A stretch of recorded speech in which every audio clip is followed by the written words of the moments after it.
Hello everyone, how are you all? So I'm again with a new topic of class 10th, that is respiration. So let's start. So let's start the topic life process. ये class 10th का topic रहेगा और आज हम जो topic discuss करेंगे इसके अंदर रेस्पिरेशन. अर्लियर वीडियोस में हमने डाइजेशन और ये न्यूट्रिशन डिस्कस किया था. आज हम डिस्कस करेंगे रेस्पिरेशन.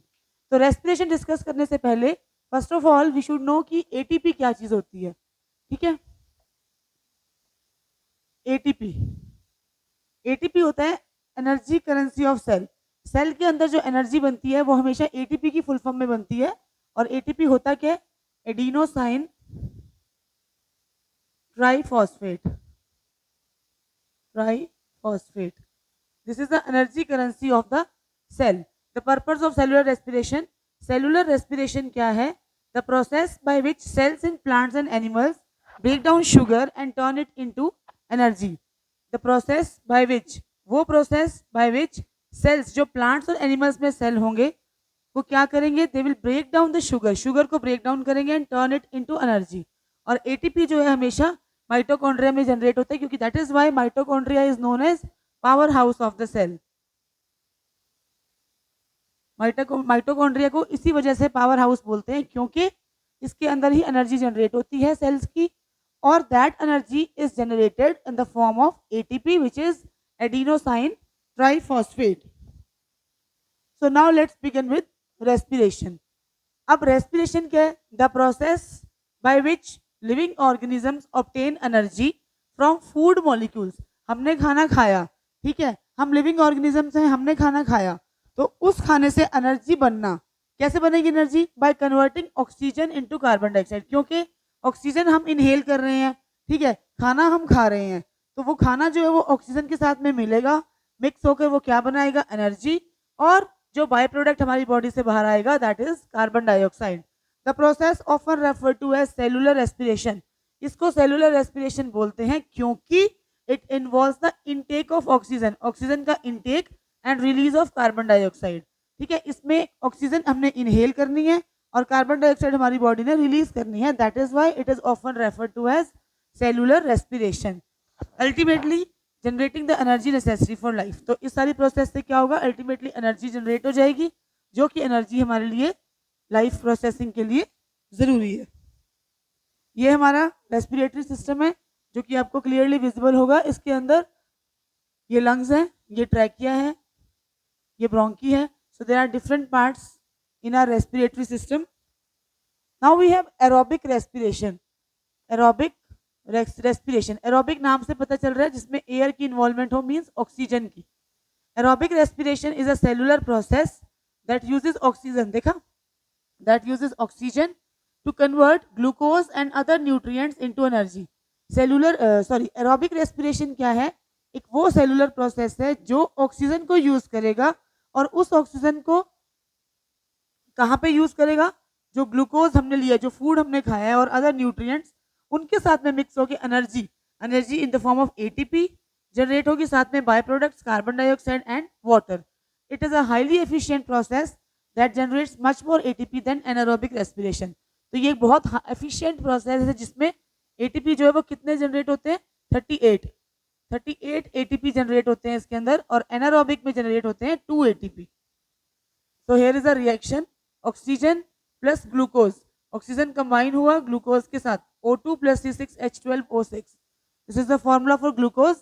उसके बाद जनरेट क्या हुआ? Carbon dioxide, water and ATP. तो इन एरोबिक रेस्पिरेशन आपको पहले भी बताया 38 एटीपी जो है वो जनरेट होंगे इन एरोबिक रेस्पिरेशन. इसमें ऑक्सीजन का यूज होगा. That oxygen will combine with glucose to form ATP, water and carbon dioxide as the by product. Next is anaerobic respiration. उसका बिल्कुल अपोजिट जाएंगे हम. Anaerobic respiration is a process that generates energy. देखो, energy तो यहाँ पे भी generate होगी but in a smaller amount, that is 2 ATP.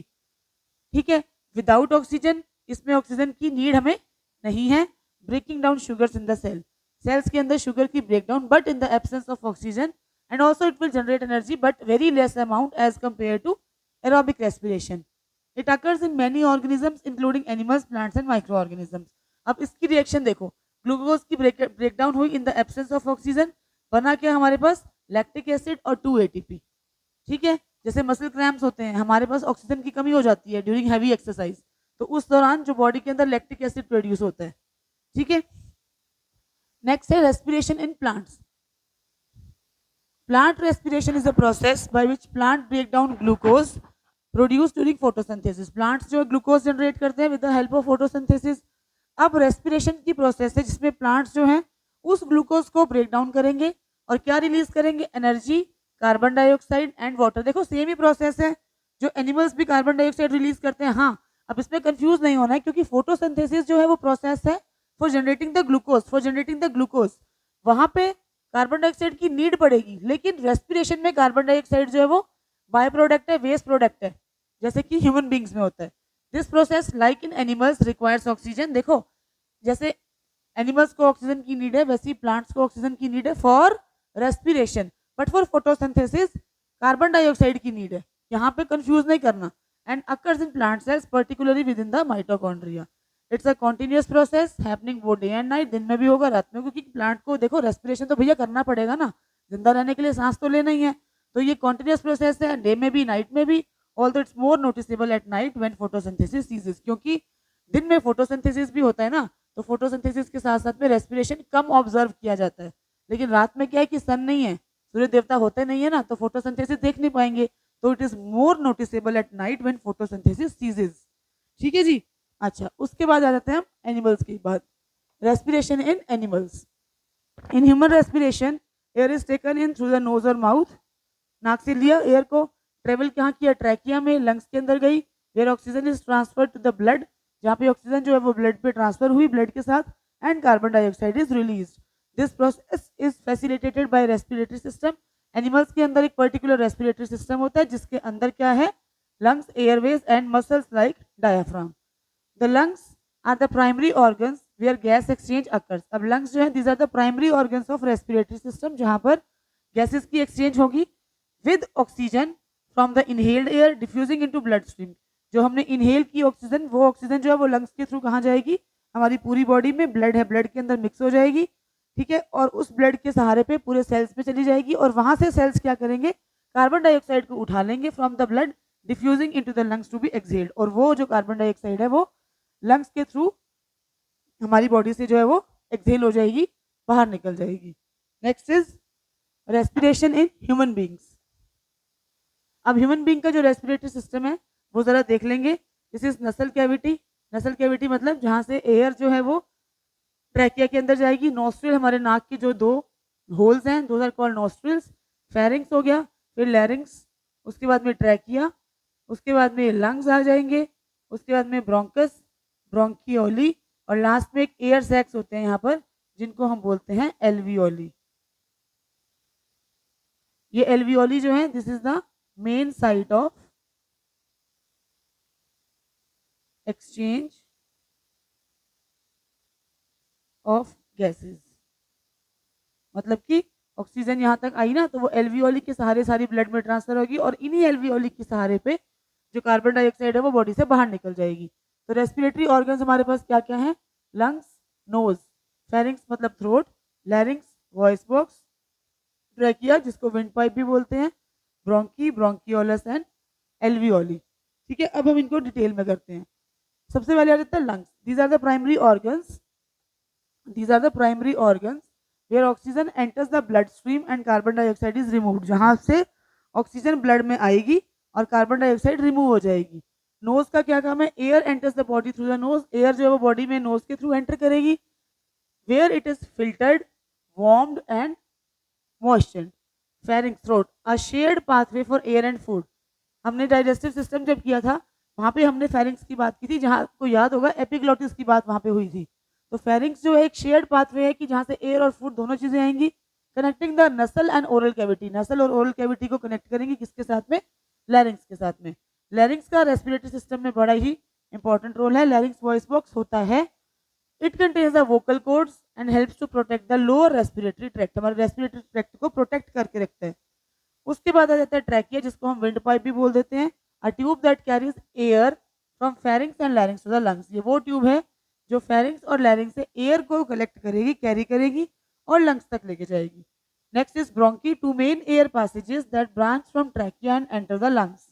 ब्रोंकियोलिस, जो ब्रोंकी आगे छोटी छोटी ब्रांचेस में टूट जाती हैं। आपको अगर पीछे फोटो दिखाऊं तो ये जो ब्रोंकस दो हैं और इनकी जो ये है, ये अलग अलग ब्रांचेस इस तरह से, ये ब्रोंकियोलिस होती हैं। क्लियर?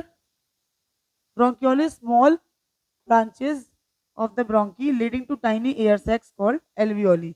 और लास्ट में आ जाता है आपका alveoli, tiny air sacs in the lungs where oxygen and carbon dioxide are exchange. तो मैंने बताया ना कि these are the site of gaseous exchange, alveoli, right.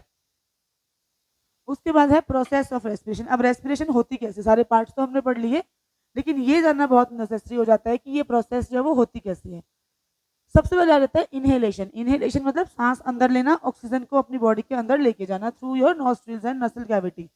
The diaphragm and intercostal muscles contract. जब हम सांस लेंगे हमारा डायाफ्राम जो है वो कॉन्ट्रैक्ट होगा। कॉन्ट्रैक्ट होकर क्या करेगा, चेस्ट कैविटी के वॉल्यूम को इंक्रीज करेगा and drawing air into lungs, और लंग्स के अंदर एयर जो है वो भर जाएगी।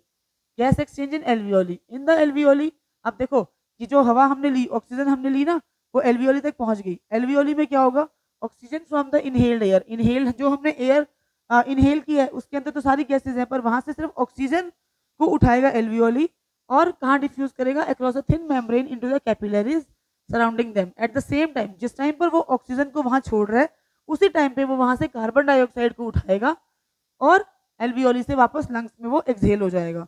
Oxygen transport, oxygenated blood.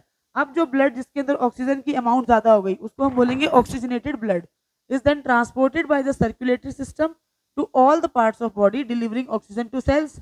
उसके बाद एक्सहेलेशन है।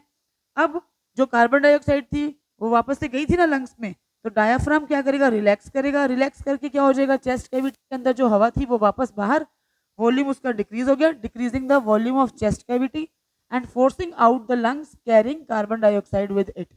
In summary, respiration is the process of breathing in oxygen, oxygen को breathe in करना, and breathing out carbon dioxide, और carbon dioxide को breathe out करना, facilitated by the lungs, lungs की वजह से, and supported, कौन support करेगा, circulatory system. This process ensures that oxygen reaches the body cell for energy production, while carbon dioxide जो कि एक waste है वो वहां से remove हो जाएगा। तो आई होप आप ये रेस्पिरेशन का प्रोसेस अच्छे से समझ गए होंगे। तो नेक्स्ट हम जो है एक्सक्रीटरी सिस्टम लेके आएंगे बहुत ही जल्द। Thank you.